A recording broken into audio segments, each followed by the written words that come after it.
my friends, to the show that sometimes ends. 1996. Do you know where your brain cells were?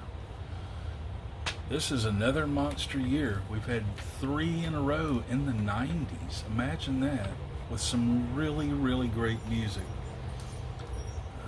Honestly, I can't think of a bad year that we've covered so far. There've been some that didn't have as many, stellar knockout albums, but for the most part, music is good.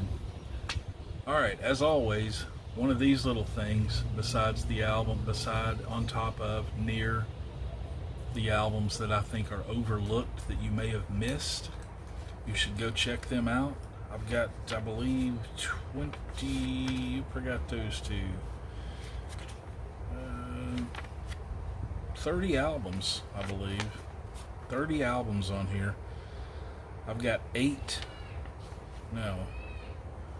6 overlooked ones that I think you should check out, and I've got 8 of them marked as ones that I have a really hard time deciding which one's my favorite. And at times, all of them have been. So let's not waste any more time.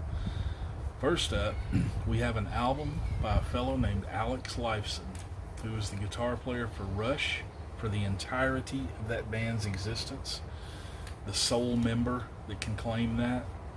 He put out a solo album this particular year, the only one he's ever done, and it was called Victor. And it is totally unlike any Rush you've ever heard. It is Alex Lifeson, I think, just wanting to do something different than what he had been doing in Rush. The years preceding this album, from say, 86, 87, up through the mid-90s, were a lot of keyboard intensive Rush albums, and the guitar could be said to have been a little bit overlooked or put in the background. He didn't necessarily feel that way. He always felt like it was all for the song, all for the band. It didn't matter whether he was standing out front or not. But I feel like he had put together a bunch of tunes that he really thought were rockers, and most of these are. He's got a few different singers on here with him. There's a bunch of instrumental work. There's some unusual, weird Alex Lifeson stuff. Go listen to it. You probably haven't heard it. Up next, we got Tori Amos, Boys for Pele. This was a different album for her. It was a little bit different than her first two. A little bit, I would say, darker in some ways. Classic Tori Amos album, if you ask me. I really liked it, or I wouldn't be talking about it right now. What do you think about that? Next up, we have Mr. Big, Hey Man. I think this was the last album that Paul Gilbert played on with them until like 2012 or something like that. It was like 16 years or something. Richie Kotzen took his place in Mr. Big for quite some time. Paul Gilbert and Richie Kotzen can both play their tails off. This project, Mr. Big, was always really fun for me because you had two absolute masters of their instrument, Billy Sheehan and Paul Gilbert, bass and guitar, and then a great drummer and an interesting singer to go along with it. Great songwriter. They had stuff that was poppy, hooky. They had stuff that was heavy. They had stuff that was prog sounding. They had stuff that was metal sounding. Just some good stuff. And I mean, this album is pretty much like the rest of them in that respect. It's just full of good stuff. Next up, we have another new beginning for an old band, Deep Purple. Richie Blackmore left, and for just the tiniest little time frame, they had Joe Satriani in the band, but he was replaced by Steve Morse, who became the longest running guitarist in Deep Purple ever. He was in the band as a guitarist far longer than anybody else. and put out, I don't know, 6 or 7 albums with them, I think, over that time period. Well, including live albums, put out about 15. But I really love Steve Morse. I really love Deep Purple. This is the classic MK2 lineup, like, Smoke on the Water, Highway Star, with the exception of Ritchie Blackmore on guitar and Steve Morse taking his place. Good stuff. It's good stuff. Go check it out. Next up, we have Nick Cave and the Bad Seeds. You probably didn't expect to hear that one. This album is called Murder Ballads, and it is exactly that. It is songs about murder. This album, if you haven't heard it, you just need to go listen to it. There's going to be some things in it that you don't like, but it has to be heard, I believe. It was made to be heard. There's some brutal lyrics in this album. I'm not talking necessarily blood and gore, but, the imagery that he puts forth in some of these songs is just unbelievable. And some of them are just weird, but some of them are really good. It's an album that you just need to hear. It's hard to explain.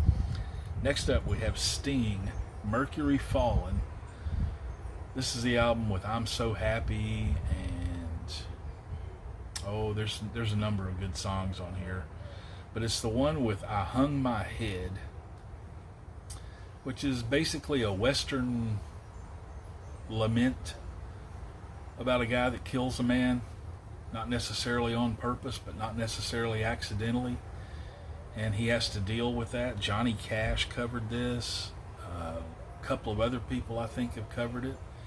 And for years and years, I thought that this song was written initially by Lefty Frizzell. And that's saying something about a Sting penned song from 1996. This song could have been a hit maker in country music with people covering it for decades before this. This is the kind of, Johnny Cash covered it. It's just a great song, but the whole album is good. You just need to check it out. Mark Knopfler from Dire Straits. When Dire Straits folded after Brothers in Arms, he did a few soundtrack things, and in 1996 he finally got around to putting out his first solo album, which was Golden Heart, and it's Mark Knopfler. It's just some really good stuff on it. Can't say enough about it. Great album. Next up, we have Stone Temple Pilots, and I've forgotten the entire name of this album. I just have written down Vatican. Something about Tales, something from the Vatican gift shop. I can't remember. You'll see it on the album here, but anyway, it's classic Stone Temple Pilots, and if I remember correctly, this was the last one before things fell apart with them. So it's, kind of a bummer that it happened, but it happened. It's Stone Temple Pilots. They never did anything that I didn't like. I just love that band. All right, next up is another one you probably didn't expect to hear on this list. It is an album by the Beastie Boys called The End Sound from Way Out. It is a collection of instrumental versions. Some of them new, some of them they had already played with lyrics behind them and things like that. Instrumental versions of some of their music. It's just them, just the three of them, playing the instruments, guitar, keyboards, drums, bass, whatever it may be. This is a jazz funk masterpiece in my mind. It's just so cool. This is the best thing that they ever did. Just a classic album. Some really good stuff on there. I love that album. Next up, we have The Great Southern Trendkill by Pantera. They're still killing it at this point. Just heavy and brutal and hard and heavy as it gets. Daryl and his brother, no longer with us, but things happen, man. Go listen to that album. It's a good one. Some good, heavy, hard Pantera music. Next up, we have Long Line by Peter Wolf. That Peter Wolf, the one that was in Jay Giles' band for years and years, from the 60s up through the 80s. Peter Wolf's been around forever, playing blues, playing with Jay Giles, writing music, performing on other people's albums, married to Faye Dunaway for a while. I mean, the dude's just had his hand in everything.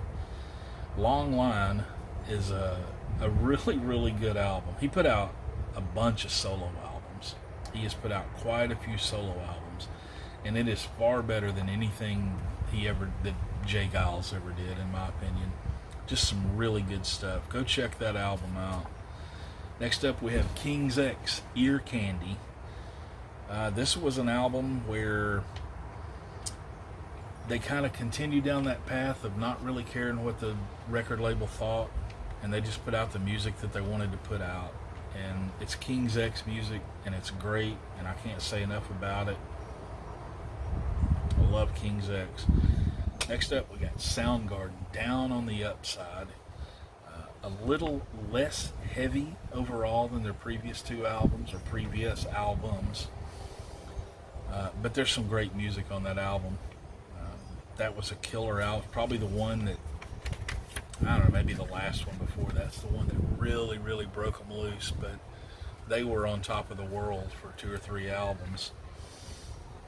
All right. Next up, we have another one from that band I told you should check out from the last year. And here's another one I think you should check out. And I'm probably going to do this for every album they've done, because I think you should check them out. They're the Flower Kings. This album is called Retropolis. And it's definitely worth a listen. Swedish prog metal, just some killer stuff. Next up, we have Metallica with Load. This album caused some opinion shifts in the world of Metallica fans. A lot of people hated it.